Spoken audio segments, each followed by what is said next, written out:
আসসালামু আলাইকুম এভরিওয়ান। আমার আজকের রেসিপি মাহলাবিয়া। এটি মিডল ইস্টের খুবই ফেমাস একটা ডেজার্ট। ঝামেলাবিহীন অল্প খরচেই বানানো যায় এমন ডেজার্ট। খেতে অসম্ভব মজার হয়ে থাকে, বানানো কিন্তু অনেক বেশি সহজ।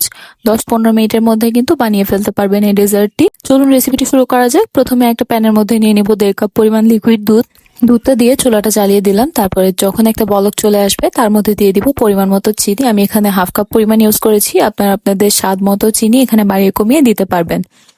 তারপর চিনিটাকে ভালো মতো নেড়ে মিক্স করে নিতে হবে যাতে চিনিটা গলে যায়, দুধটার সাথে জাল হতে থাকে। এখন একটা কর্নফ্লাওয়ারের মিশ্রণ বানিয়ে নিব। এটা দেওয়ার ফলে কিন্তু আমাদের মাহলাবিয়াটা ঠিক হবে, ক্রিমি টাইপের হবে, টেক্সচারটা আসবে। 4 টেবিল চামচ আমি এখানে কর্নফ্লাওয়ার ইউজ করেছি। অল্প একটু নোম টেম্পারেচার থাকা পানি দিয়ে মিক্স করে দুধের মিক্সচারের মধ্যে দিয়ে দিলাম।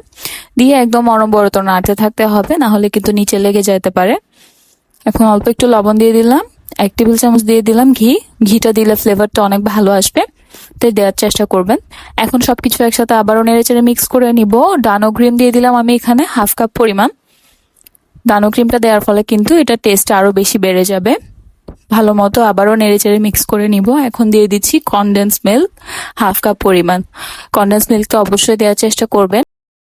কনডেন্স মিল্কটা দিয়ে ভালো মতো মিক্স করে নেড়েচেড়ে এরকম একটা বলক চলে আসলে দেখবেন মিক্সচারটা ঘন হতে থাকবে। একদম ঠিক একটা কনসিস্টেন্সি চলে আসলে চুলাটা অফ করে দিবেন। বেশি জাল করলে কিন্তু মিল্ক পুডিং এর মতো হয়ে যাবে। এই পর্যায়ে আমরা এটি চুলা থেকে নামিয়ে নিব হালকা একটু ঠান্ডা করে। তারপর যে পাত্রে আমরা সেট করব তাতে আমি দিয়ে দিচ্ছি। আমি এখানে কিছু কাঁচের গ্লাস নিয়েছি ছোট সাইজের, এগুলোর মধ্যে আমি সার্ভ করব। এই জন্য এখানে নিয়ে নিলাম পরিমাণ মতো। দিয়ে উপরে একটু রোজ পেটাল দিয়ে গার্নিশিং করে দিচ্ছি। রেডি হয়ে গিয়েছে আমাদের খুবই মজাদার ক্রিমি মাহলাবিয়া। অনেক সহজ একটা ডেজার্ট, অবশ্যই বাসায় ট্রাই করবেন।